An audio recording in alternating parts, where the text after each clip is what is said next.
everyone. Thank you for coming.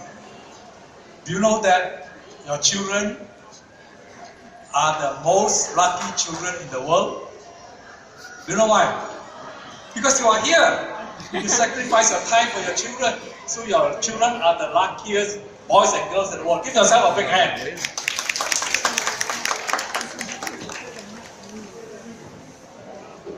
Now let me ask you a few questions first before I start.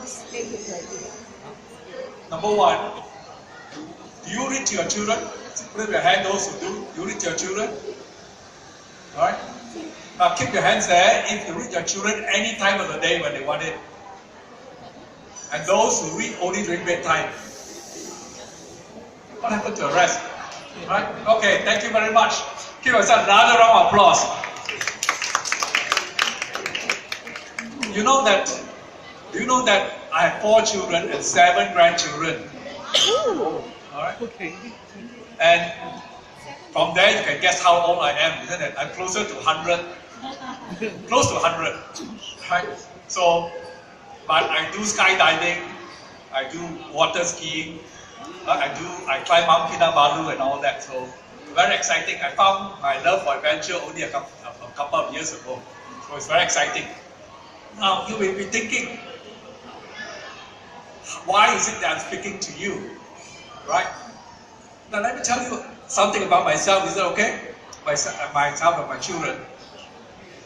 When my 2 daughters are about 5, 6 years old, they sleep in their own room, and I go to her room at bedtime, lie down on the bed, and she will sleep on my arm, lie down on my arm.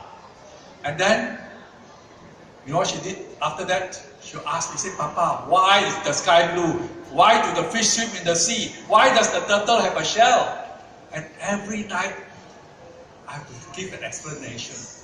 Now, after some time, I run out of answers, isn't it? Because I cannot know everything. So what happens? I begin to create fairy tales, because fairy tales can explain everything. And I tell you that as a father, that is the happiest moment, the most joyful moment of my life, right? When my daughter lies on my arm, and I tell her the story, and where she will ask me questions night after night after night. So every night I have to create new answers, and at instant, there's no time for thinking, instant stories. I've probably created about 1,000 over stories for my 2 daughters, right? And I thought about it, and found there's a system to my storytelling. That's why I'm writing a book released by Datin Josephine Yong about how fathers can create original fairy tales for the children. You like the fathers, you like to do that? Are you keen to create original fairy tales, not everything from books? Alright, maybe you write your own books after that. So that is my background, and I have a very wonderful time with my children, now with my grandchildren. It's so wonderful. I think the greatest blessing we have in life is their children and grandchildren, and play with them. And my relatives and friends always see me running around, catching and playing games with my kids and young kids, with my white hair and bald head. They say, what are you doing with your little ones? They're so immature. I think immature is a compliment, right? Immaturity is a compliment. Because you know what Einstein says? He says he's so smart, so intelligent because he's mentally retarded. Can you imagine Einstein says he's mentally retarded? To find out the answer is in my book. Alright? Why Einstein is mentally retarded, and that is the reason for his genius. Now secondly, Einstein says to have intelligent children, tell them fairy tales. To have even more intelligent children, tell them even more fairy tales. Because fairy tale excites the mind. Fairy tale creates imaginary images in their minds. When I told stories to my daughters, she told her mother that listening to me telling fairy tales is like watching a TV show. Is that baby? In fact, if you have an older child, don't buy them books with rich illustrations. For example, story of Cinderella. If they're young, okay. But if they're older, have colorful illustrations. You know why? Anyone know why? Because you have a picture of Cinderella wearing the blue dress. That's the only dress they see. But if you tell them and describe the dress to them, they will build images in their mind. That is a big difference. All right. But when they are older enough, not when they are very young, you still need pictures. Okay. Now, secondly, I will share with you my story of Lego. Is it okay? All right. And because this story has a bearing on reading afterwards, that's why I tell you. I was very lucky, as Datin mentioned. I was the only one from British Commonwealth countries appointed as advisor to LEGO on the global project to promote creativity to the children. And that project is called the Next Generation Forum. In one of those meetings, we went to visit a children's university, specially set up by the parents and the teachers in Denmark. And the learning is amazing. You see children running around and all that. They're so happy. There were different sections. The students range from age 6 to 10, right? That age. And the learning is so different. I went to visit the group who were doing baking.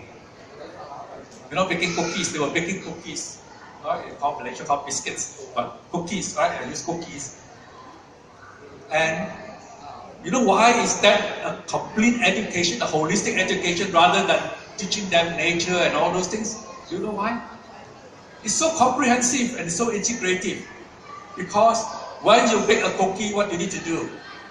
You have to measure the amount of flour, sugar, eggs, and all those, isn't it? So what is that subject called? Maths, isn't it? Mathematics, right? Now, where does the flour come from? From wheat, isn't it? So how are the wheats planted? You learn about agriculture. You learn about weather, climate, soil fertility, and all those things. But that's how. And what else do you think you can learn from baking? You learn chemistry, isn't it? Because when you bake, there are changes, chemical changes, right? From egg yolk or egg mixture with the flour, with the yeast, and all those are chemical reactions, biological and chemical reactions. So, imagine learning in such an environment. Because in nature, there's no such thing as segregated chemistry, physics, nature study. They're all together. One affects the other. They're all part of the same system. Do you agree with that? Do you agree with that? Right? So isn't that a much more interesting way of teaching? And why not we adopting it? Why have these separate subjects? At the early age, let them integrate the knowledge of these. When they grow older, they can, and they see the big picture. They know how one is related to the other, how pollution affects the bees, and how pollution kills the fish, and all those things. So they get the natural inclination, they get the natural message that this is what happens to the world. One is all a broken chain, one is related to the other.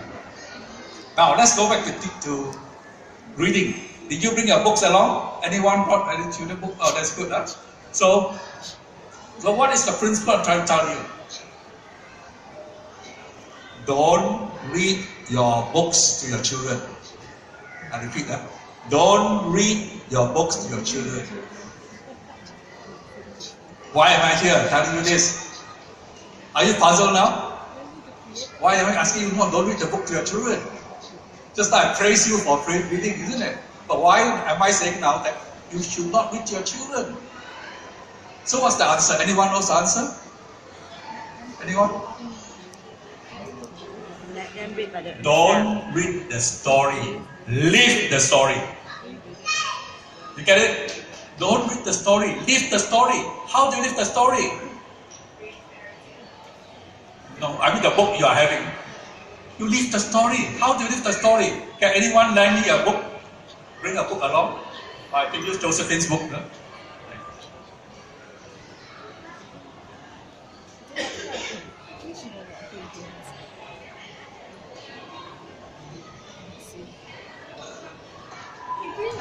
I see, okay.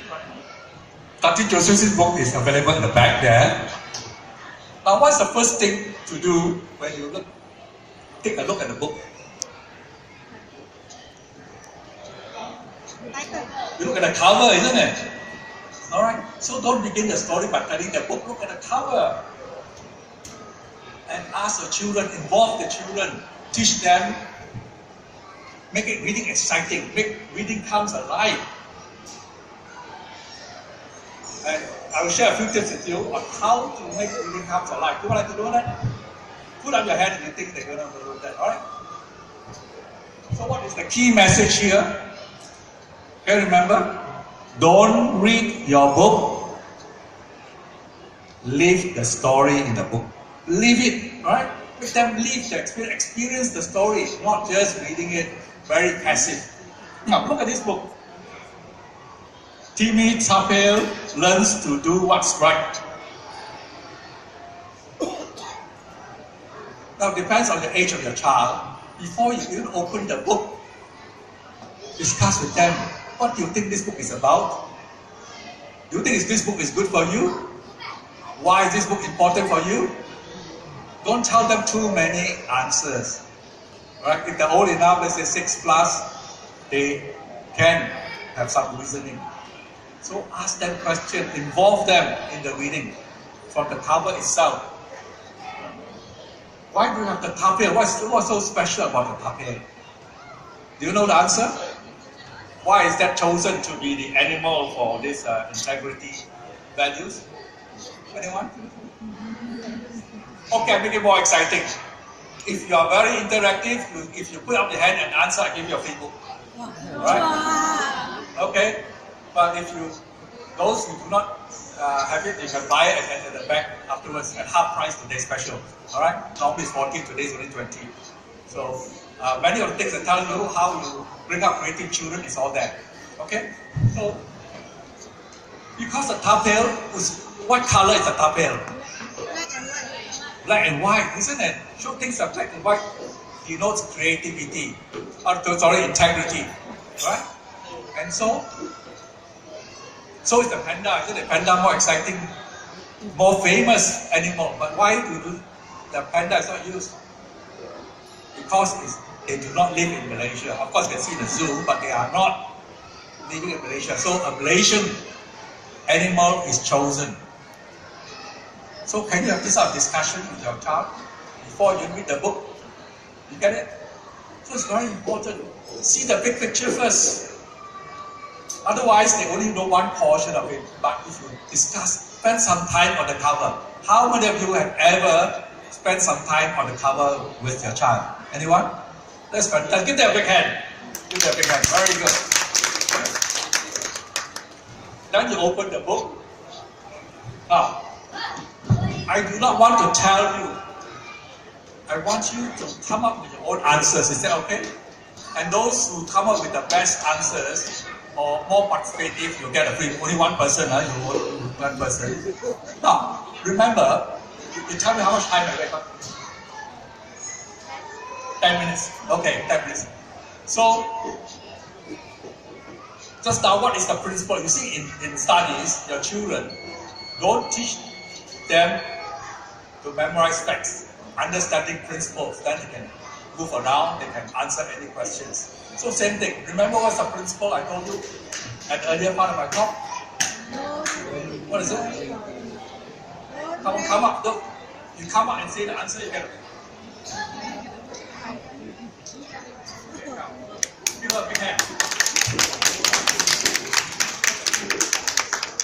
Don't tell the story, leave the story. Fantastic, give her a big hand. Come up here.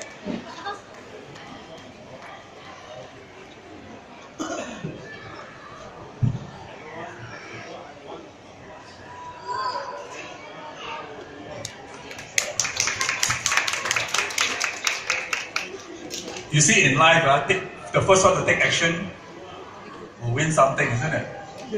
Now, since the principle, I won't tell the solution how to do it, but understanding the principle, how will you tell a story? Anyone with the answer? Okay, how would you tell a story so that you don't tell the story, you live the story? How to live the story? Yes, madam. Wait, no, I'm talking about reading this book. Any book, right? Any book.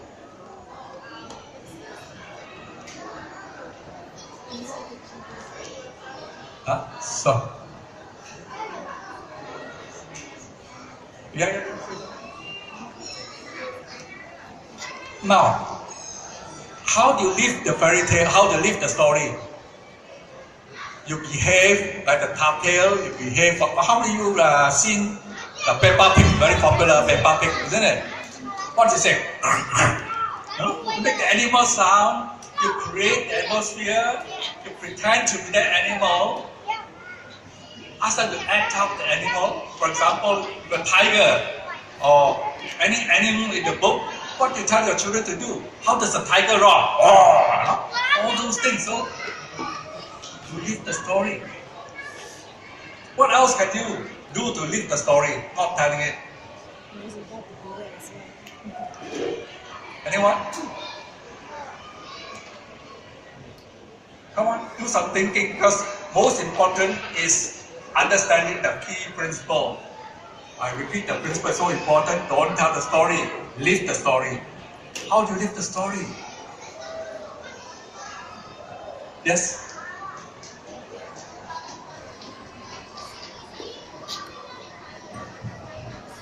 Maybe we can encourage the child to do prediction of the ending of the story.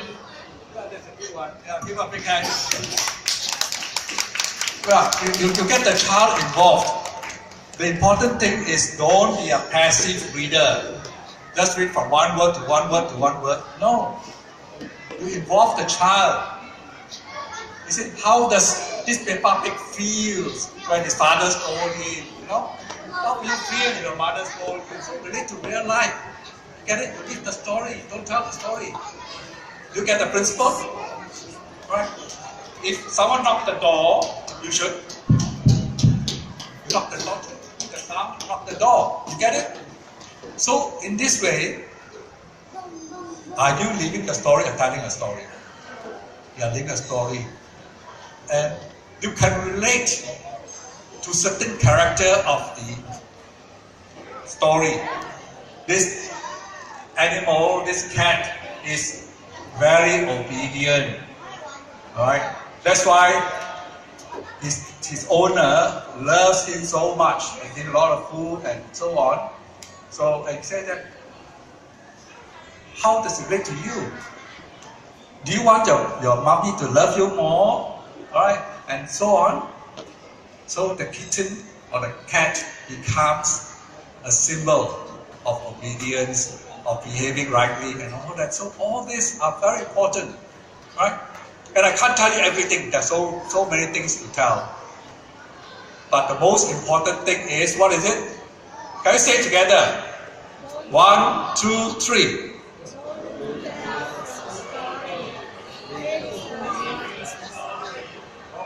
So, don't tell your story, live the story. I let you use your creativity and imagination to interpret. Remember my story about the Children's University in Denmark? Relate everything together. Then learning will be fun, learning will be joy, and you will have perfect bonding with your child. And based on my experience, that's the most wonderful period of parenthood. And never forget that that's the most wonderful and joyful part of life. So have fun, go back, don't tell a story, live the story. Thank you.